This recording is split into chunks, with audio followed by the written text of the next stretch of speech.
If you're lucky enough to see the northern lights tonight, you'll be witnessing a beautiful byproduct of a spectacular and unusually strong solar storm. It's a bunch of plasma and stuff that messes with the magnetic field that gets hurled towards Earth. Reed Walcott is a warning coordinating meteorologist for NOAA, which has issued a rare geomagnetic storm warning. He says it's basically all because of a massive storm on the surface of the sun, millions of miles away from us. But this storm's about 17 times the diameter of our Earth, and the energy waves could disrupt communications, our electric grid, satellite communications, navigation systems, and even radio operations. The most likely is going to be effects on the power grid and radio communications. There was an instance with response to a hurricane a few years ago where first responders were unable to communicate via radio on certain frequencies because of an ongoing solar event. NOAA has alerted power plant operators that the geomagnetic waves we can't see could suddenly leave some of us in the dark. General public power grid could experience issues with this if enough charge is induced because of the geomagnetic storm activity. Yeah, so you could have areas of blackout conditions. It's possible. Well, all that tension also brings a dazzling night sky dance of colorful fire. The aurora, or northern lights, happen when these powerful waves of charged particles hit our Earth's atmosphere after sunset. This is going to be an ideal night to try to go out and see them tonight. People still miss her. I mean, we all miss her. It didn't hit Ricardo Martinez until the Mariners' opening weekend that it's been a year since tragedy. So I was watching the game and I was staring at it and I could see the seats where she was sitting, and that was like, to me, that was like, okay, now it's like it's been a year. His sister, Leticia Martinez Cosman, is seen sitting behind home plate March 31st during the Mariners game, and she's sitting right next to her alleged killer, Brett Michael Gitchell. Now looking at it, I just couldn't believe how much national, publicity and everything, where it's at. Martinez Cosman's body was found in Renton days later, and Gitchell was arrested. I can't believe it. I caught up with Ricardo to see how he and his family are doing. Before I was in this fog, so now I'm kind of like coming out of it. He says his sister is on his mind a lot these days. She was just a very happy, outgoing person. I mean, she was just full of energy. As for when it comes to the judicial process of it all, he says he is constantly checking in on the case with prosecutors, as well as tuning into all of Gitchell's court appearances. And during the one time he saw Gitchell, this is what went through his mind.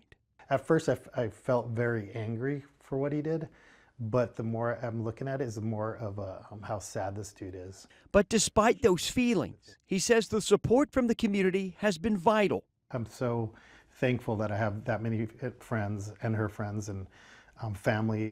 Because through it all, he and his family continue to push for justice. And we're all here for her, and we're just going to wait and get justice for her. It's like she's not forgotten.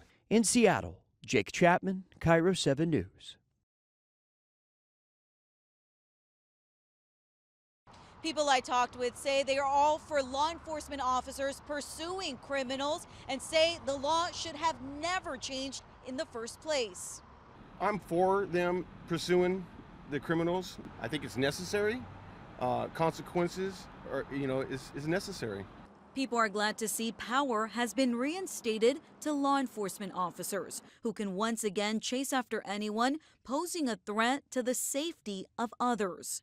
I don't think that should have changed at all. Under the previous law, which went into effect in 2021, police could not pursue a suspect unless they had probable cause. Even then, a supervisor had to make the final call. Many believe the law enabled criminals. If they're allowed to continue doing it, nobody wins except for the criminal. And the people that lose out are the innocent. And the Pierce County Sheriff's Office agrees. Hurt the community the most. A report by the National Crime Insurance Bureau shows the number of stolen vehicles went up by 30% in 2022 compared to 2021. And in the first quarter of 2022, Pierce County sheriffs reported armed robberies were up 164% compared to previous years. And it really limited how we could effectively keep our community safe by lowering crime, holding people accountable. Proponents of tighter pursuit restrictions say they saved lives. A study found that in the first 15 months after the pursuit law was tightened, the number of deaths due to chases declined by 80%. But law enforcement agencies say that's only one part of the story. The study that they did actually got shut down by a lot of people. And the crime speaks for itself. We had a drastic increase in not just misdemeanor crime or stolen vehicles, but violent crime as well. Reporting in Renton, Brasida Holgan, Cairo 7 News. Skill shots, trick shots. She can hit them all from anywhere on the table. Everything about it, the chalk, the sound, the smell of it. I was just fascinated from a young age. I couldn't get enough of it. Her name is Joanne Mason Parker. She dresses the part of a school teacher, but she has the dead aim and steady hand of a pool shark. Maybe the nicest pool shark you'll ever meet. The winner of the McDermott World Masters and the U.S. Open women's titles. You could say I hold the two most prestigious titles that there are in billiards. For 10 years, she was at the top of her game, playing in tournaments all over the world. We were very big in Asia back then when I was playing on tour. But after getting married and having her son almost 16 years ago, she realized she wanted more than the constant travel required by the professional billiard circuit. Plus, she says she missed her coach and teacher, her father, Harvey. It's hard to explain what it is to be a dad of a superstar and a very fine young lady in so many other ways.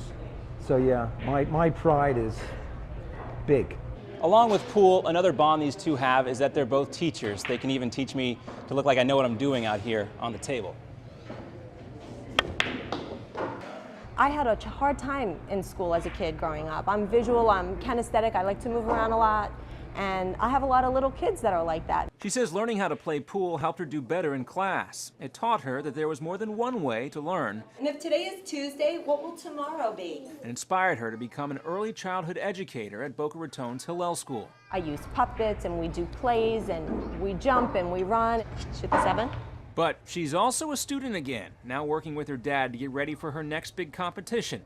After 16 years off, she's headed back to the U.S. Open, and this time she'll be competing against men too. But that's not affecting her confidence. I want to get him and I want to beat him and I want to bring that trophy back to Florida.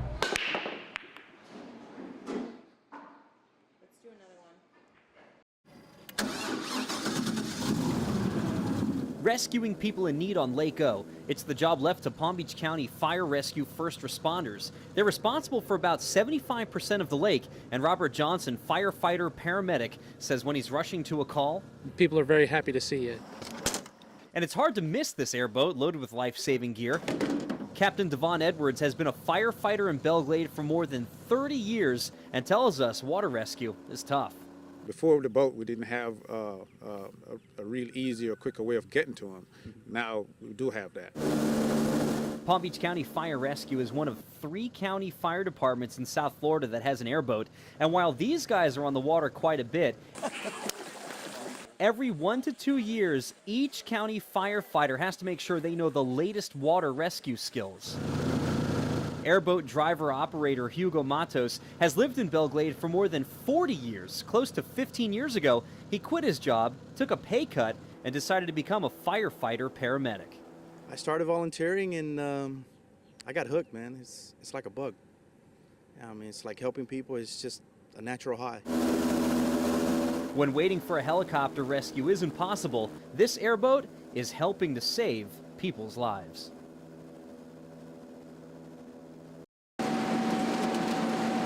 We just dumped the raw product out of the grove. East Coast Packing near downtown Fort Pierce is buzzing. Wash it and wax it. Not one of the nearly 70 employees here is slacking. Sort it and size it. It's their season. They hand pack it. They live for this. But company president Rusty Varn fears all of this could come to a screeching halt if the citrus crop takes a hit tonight. He says most farmers have insurance. He doesn't. The packing house and haulers and things like that are actually, in some ways, hurt worse than than the growers themselves. This tree here, which has citrus greening disease. Tim Gaver, a citrus expert with the University of Florida, agrees. In St. Lucie County alone, there's 45,000 acres of citrus, $100 million on the line.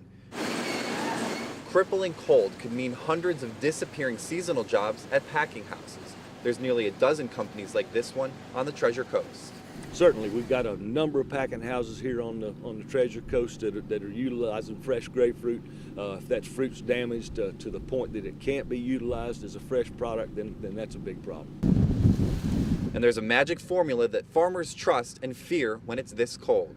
You take the dangerously cold temperatures dipping below 28 degrees, and if you hold it there for more than 4 hours, it equals serious crop damage. So preparations are underway, and the stress is settling in. Sure it is. Again, a forecast is a forecast, and it looks like we're going to be right on the borderline. Well, we were looking at a good year, and weather like this could shorten it.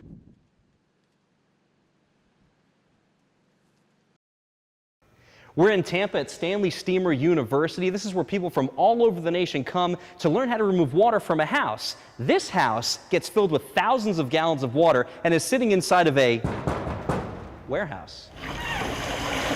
Imagine your house 5 inches underwater. Your furniture getting soaked. Paint peeling off the walls. Your living room looking more like a kiddie pool. Luckily, this is a simulation home in Tampa used by Stanley Steamer to teach their employees how to remove water from residences. And hopefully something like this doesn't happen this hurricane season, but if it does, Brad Hunsucker from Stanley Steamer has some tips to help keep your family and things safe. Electricity poses the #1 hazard to the homeowner. So even though everything might appear to be fine, go to your circuit breakers, shut off your main circuit breaker. Once your family is safe, it starts to determine what you want to save, whether it's furniture, personal items, books, photo albums. Brad suggests putting important papers in zip-top bags, and before the storm, take pictures of all the things in your house, how the rooms are set up, and any receipts you may have for the expensive items in your home. Then you want to move and try and save your flooring. Now you've cleared the standing water from your house, but if we have a bad storm, it may be days before someone can get to your house to help you dry out completely. Brad says the next course of action, get rid of anything that retains water and pull your baseboards to try and let your walls dry. Gary Whittam, CBS 12 News.